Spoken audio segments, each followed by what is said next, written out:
শুটকি মাছের এমন রেসিপি সামনে থাকলে কার না খেতে ইচ্ছে করে। আসসালামু আলাইকুম, আফরোজা ফুড লাইভ থেকে আমি আফরোজা বলছি।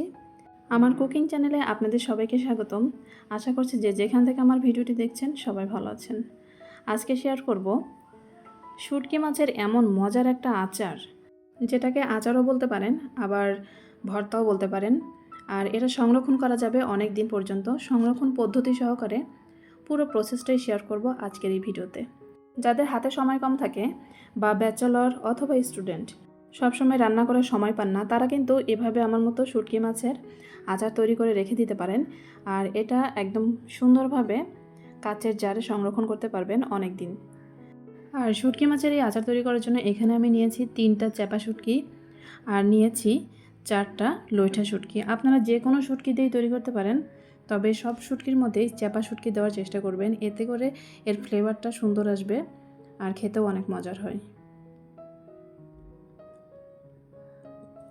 এখন এই শুটকিগুলো ভালো করে আমি কেটে ধুয়ে পরিষ্কার করে নিব। প্রথমেই আমি এই লইঠা মাছের শুটকিগুলো কেটে ছোট করে নিয়েছি। এই লইঠা মাছের শুটকিগুলো একটু টেলে নিব। মিডিয়াম আঁচে এই লইঠা মাছের শুটকিগুলো টেলে নিব।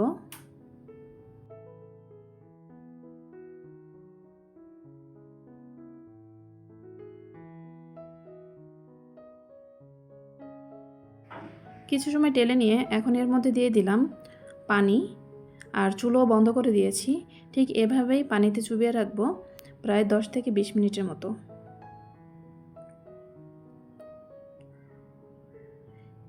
এদিকে একটা বাটিতে আমি পানি নিয়েছি আর নিয়ে নিয়েছি 12 থেকে 13টি শুকনা মরিচ। শুকনা মরিচগুলো ভালো করে ধুয়ে গরম পানিতে ভিজিয়ে রাখবো 10 থেকে 15 মিনিট।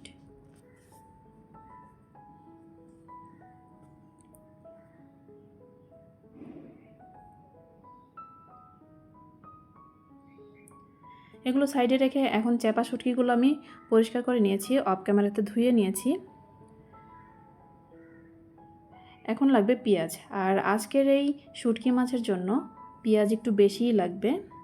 এখানে সবগুলো পেঁয়াজ আমি কুচি করে কেটে নিব।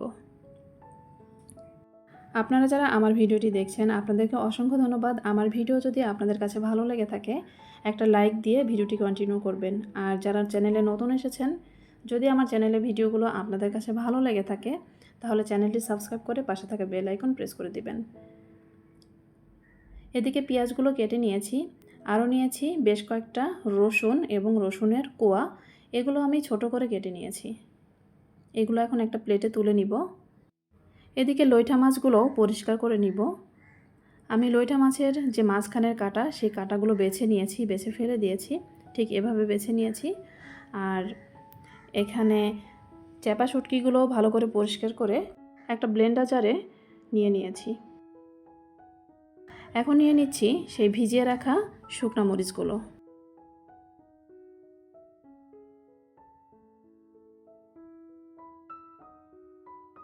এখন নিয়ে নিচ্ছি কয়েকটা রসুনের কোয়া আর মরিচ ভেজানো পানি নিয়ে নিচ্ছি। এখন এই 3টা উপকরণ ভালো করে ব্লেন্ড করে নিব। অফ ক্যামেরাতে ব্লেন্ড করে নিয়েছি, আপনারা দেখেই বুঝতে পারছেন কতটা মিহি হয়েছে। এখন চুলায় একটি প্যান বসিয়ে দিব আর তাতে দিয়ে দিব সরিষার তেল। আর যেহেতু আমি শুটকি মাছের আচার বানাবো, তাই এখানে আমার তেলের পরিমাণও একটু বেশি লাগবে। এখন দিয়ে দিলাম কেটে রাখা পেঁয়াজ কুচিগুলো। এখন নেড়ে চেড়ে পেঁয়াজগুলো ভেজে নিব।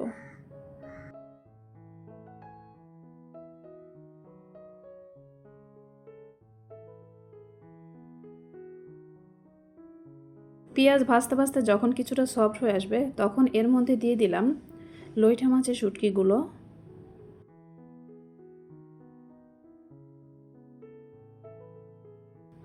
লইঠা মাছের শুটকি দিয়ে ভালো করে নেড়ে চেড়ে মিশিয়ে নিব। ভিডিওটি দেখতে দেখতে যারা এই পর্যায়ে চলে এসেছেন এখনও একটা লাইক দেননি, লাইক দিতে ভুলে গেছেন, একটা লাইক দিয়ে আমার ভিডিওটি কন্টিনিউ করবেন। আর যদি ভিডিও ভালো লেগে থাকে বন্ধুদের সঙ্গে শেয়ার করে সবাইকে দেখার সুযোগ করে দিবেন। এখন দিয়ে দিলাম পরিমাণ মতো লবণ আর 1 টেবিল চামচের মতো মরিচের গুঁড়া, আর দিয়ে দিলাম 1 চা চামচের মতো ধনিয়া গুঁড়া, আরও দিয়ে দিলাম হাফ চা চামচের মতো জিরার গুঁড়া। এখন একটু নেড়ে চেড়ে এর মধ্যে দিয়ে দিব হাফ চা চামচের মতো হলুদের গুঁড়া।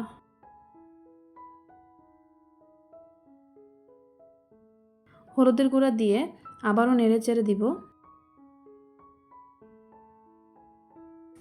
এখন দিয়ে দিব ব্লেন্ড করে রাখা চাপা শুটকি।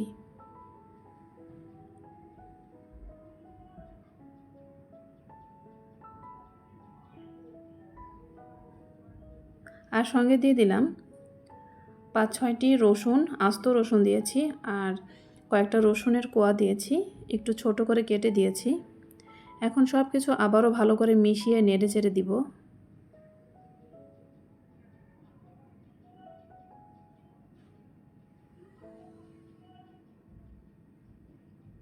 এই শুটকি মাছের আচারটি একটু ধৈর্য ধরে করতে হয়, একটু সময় হাতে নিয়ে করতে হয়। এখন দিয়ে দিলাম কয়েকটা আস্ত শুকনো মরিচ। শুকনো মরিচ দিয়ে আবারও নেড়ে চেড়ে দিব।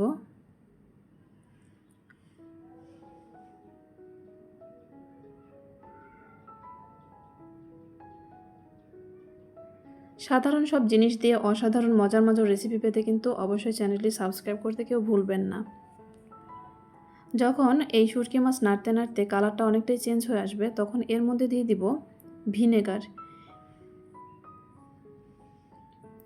এখানে আমি 2 চা চামচ ভিনেগার দিয়ে দিলাম। যেহেতু আমি এই শুটকির আচার সংরক্ষণ করব, তাই ভিনেগার দিলাম যেন অনেক দিন পর্যন্ত ভালো থাকে। খাবার টেবিলে এরকম শুটকি মাছের আচার যদি থাকে তাহলে আর কি লাগে বলেন তো। এত লোভনীয় শুটকির আচার দেখলে তো এমনিতেই 1 প্লেট ভাত নিয়ে বসে যেতে মনে চায়, আর খেতেও কিন্তু অসাধারণ হয়। এদিকে এই শুটকি মাছের আচার নাড়তে নাড়তে অনেকটাই কিন্তু কালার চেঞ্জ হয়ে এসেছে। যখন কালারটা চেঞ্জ হয়ে আসবে তখন এর মধ্যে দিয়ে দিলাম ধনিয়া পাতা কুচি।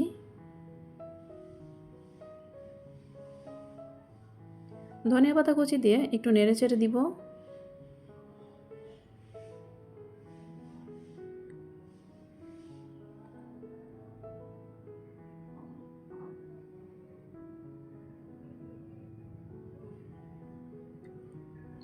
এদিকে শুটকি মাছের কালারটা কিন্তু অনেক চেঞ্জ হয়ে গেছে, আর দেখে বুঝতে পারছেন কতটা লোভনীয় হয়েছে। এই পর্যায়ে এসে আমি চুলো বন্ধ করে দিয়েছি। এখন এই শুটকি মাছ ঠান্ডা করার পরে একটা কাচের জারে নিয়ে নিব। অবশ্যই পরিষ্কার শুকনা কাচের জারে সংরক্ষণ করতে হবে যদি সংরক্ষণ করতে চান। আর এমনভাবে সংরক্ষণ করতে হবে যেন শুটকি মাছের এই আচার তেলে ডুবে থাকে। তেল যদি না থাকে তাহলে কিন্তু এই শুটকি মাছের আচার নষ্ট হয়ে যাবে। ঠিক আমি যেভাবে সংরক্ষণ করেছি এভাবেই সংরক্ষণ করবেন, দেখবেন অনেক দিন পর্যন্ত ভালো থাকবে। আর যখন ইচ্ছা তখনই এটা ভাতের সঙ্গে খেতে পারবেন। এই তো তৈরি হয়ে গেল আমার মজাদার শুটকি মাছের আচার। আজকের ভিডিওটি কেমন লেগেছে অবশ্যই কমেন্টে জানাবেন, আর চাইলে এই আচারটা আপনারা ট্রাই করে দেখতে পারেন, অনেক মজার হয়। সবাই ভালো থাকবেন। আজকের মতো এখানেই বিদায় নিচ্ছি। আল্লাহ হাফেজ। আসসালামু আলাইকুম ওয়া রাহমাতুল্লাহ।